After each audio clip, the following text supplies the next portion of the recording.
Assalamualaikum warahmatullahi wabarakatuh. Perkenalkan, nama saya Ade Munawaroh. Saya lahir di Bogor, tanggal 29 Mei.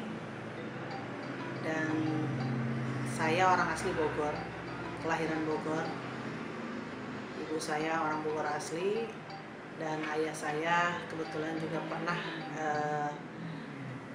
berbakti juga untuk Kabupaten Bogor. Pada saat itu beliau pernah menjadi anggota DPRD Kabupaten dan Kota Bogor, dan juga pernah menjadi guru di madrasah.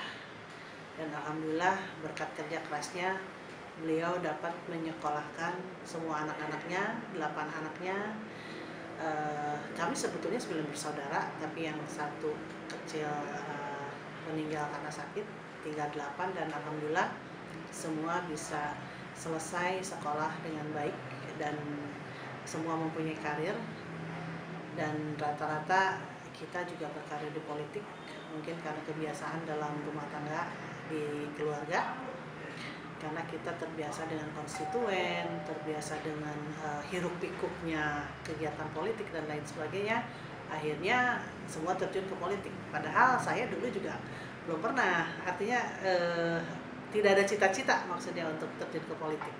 Saya dulu di kuliah di sarjana diambil Fakultas Hukum dan menjadi sarjana hukum. Lalu saya menjadi advokat selama 11 tahun, dan akhirnya terjun ke politik karena memang lingkungan yang membuat saya akhirnya harus terjun ke politik.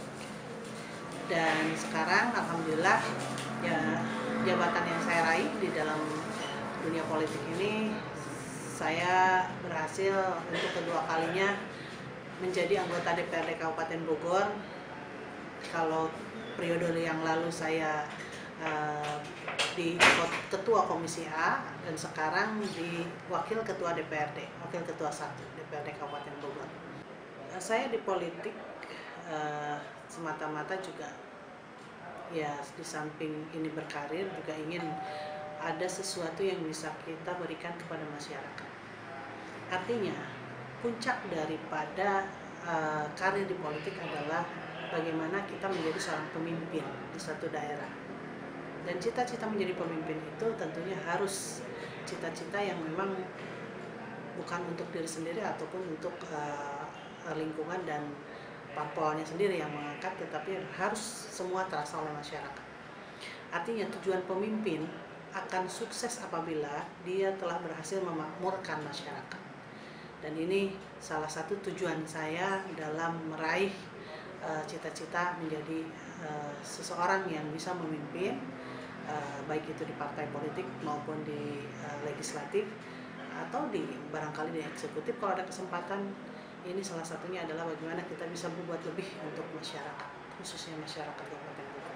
Dan alhamdulillah kita sudah punya bupati perempuan, dan kepala dinas maupun kepala rumah sakit di Kabupaten Bogor ini banyak perempuan yang kalau kita lihat kinerja dan kecerdasan tidak kalah dari laki-laki, tetapi bagaimana perempuan ini juga bisa menjadi penyeimbang dalam pembangunan di Kabupaten Bogor.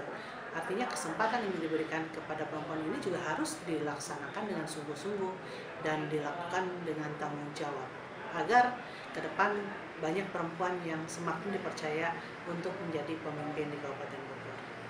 Sosok Kartini bagi saya adalah sosok wanita Jawa yang anggun, lembut, tetapi dia punya punya keinginan untuk mendobrak tradisi. Tradisinya, mendobrak tradisi bukan berarti dia melawan apa kata orang tua ataupun apa kata adat, tetapi bagaimana dia ingin bahwa perempuan di Indonesia bisa menjadi lebih maju dan bisa mengenyam pendidikan seperti perempuan Belanda zaman dulu. Dan semangat mendobrak ini yang harus memang ditularkan kepada generasi-generasi kita. Ya, kalau kita bicara prestasi, barangkali seorang Kartini kita belum lihat prestasinya seperti apa, tetapi dari keberanian yang mendobrak tradisi ini yang patut kita acungi jempol dan harus kita berikan contoh kepada anak-anak kita atau adik-adik kita yang memang masih punya keinginan dan masih panjang jalannya untuk meniti karir maupun meniti cita-cita. Jadi apapun yang diinginkan oleh kita, kalau tidak dengan semangat dan keinginan yang sungguh-sungguh, itu tidak mungkin dapat terlaksana. Tanya soal kesiapan saya, bagaimana saya nanti bisa menjadi salah satu pemimpin di Kabupaten Bogor, ya insya Allah. Karena seperti kita lihat, Kabupaten Bogor ini terdiri dari 40 kecamatan dan sebagian besar wilayahnya adalah pedesaan. Kebetulan saya juga besar di Bogor, saya tahu betul, hafal betul bagaimana situasi ataupun kondisi desa-desa yang ada di Kabupaten Bogor. Dari 434 desa dan kelurahan, hanya 17, kita punya 17 kelurahan dan sisanya adalah desa. Dan bagaimana kita harus fokus membangun desa. Artinya, setinggi apapun cita-cita pemerintah ingin memajukan masyarakat atau rakyatnya, tapi kalau tidak melibatkan masyarakat, baik itu masyarakat masyarakat di tingkat desa ataupun sampai ke kecamatan dan sebagainya, maupun para kepala desa, ini tentunya harus dilibatkan. Artinya dalam pembangunan, tugas kita sebagai pemimpin adalah bagaimana kita bisa memenuhi keinginan masyarakat. Nah, masyarakat di desa kita juga tidak perlu harus mereka tahu harus sulitnya pemerintah membangun atau sulitnya pemerintah mendapatkan dana dan lain sebagainya. Mereka nggak harus tahu. Seorang pemimpin, bagaimana dia harus menjadi koki bagi rakyatnya. Artinya, manakala rakyat butuh sesuatu, ini kita harus bagaimana kita bisa mengabulkan permintaan tersebut. Jangan rakyat disuruh berpikir, ini teknisnya begini, ini aturannya begini, ini undang-undangnya begini. Ibaratnya seorang koki, kalau tuan rumah ataupun nyonya rumahnya ingin sayur sop misalkan, lalu koki menyebutkan nggak ada wortelnya, nggak ada selerinya, itu nggak perlu tahu, yang penting bagaimana kita membuat sayur sop yang enak. Nah, ini juga pemimpin juga harus begitu. Seorang pemimpin harus bisa menyediakan program sesuatu yang baik untuk masyarakat tanpa harus tahu masyarakat tuh kendalanya ada di mana.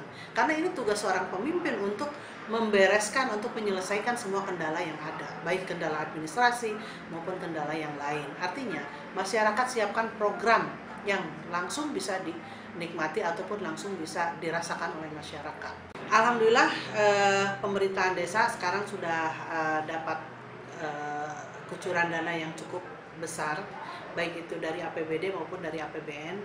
Insya Allah tahun ini apa yang dijanjikan Presiden Jokowi juga akan turun, walaupun belum semua, tapi minimal per desa kalau tidak salah ini akan turun sekitar 200 juta.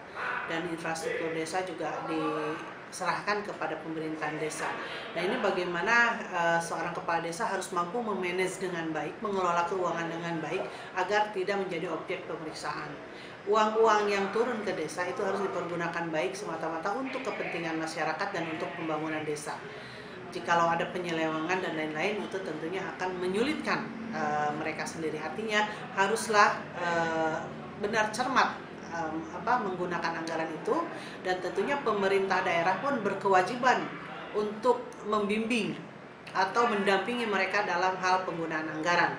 Karena jangan sampai ketidakmengertian seorang kepala desa bisa menjadi kendala hukum bagi dia, dan itu adalah tanggung jawab pemerintah untuk bagaimana seorang kepala desa nyaman bekerja, bisa menggunakan anggaran dengan baik, dan mampu mensejahterakan masyarakatnya dengan baik. Semua seorang pemimpin kah ataukah artis kah atau apa, tentunya pasti berasal dari desa, ya. Dan saya pun berasal dari desa, dan saya tidak pernah lupa akan keindahan desa-desa di kita di Kabupaten Bogor. Untuk itu saya himbau kepada masyarakat, cintailah desa kita sendiri dengan selalu menjaga kemurnian ataupun keaslian daerah, dengan menjaga mata air, dengan menjaga sawah-sawah, dengan menjaga kebun-kebun agar tidak dirusak dan tidak beralih fungsi menjadi pabrik-pabrik atau galian-galian yang akhirnya akan merusak lingkungan itu sendiri. Selamat Hari Kartini, selamat juga untuk kaum wanita yang ingin berprestasi, dan kejarlah terus prestasi itu, karena dalam hidup ini banyak yang harus kita pelajari, jangan berhenti untuk belajar.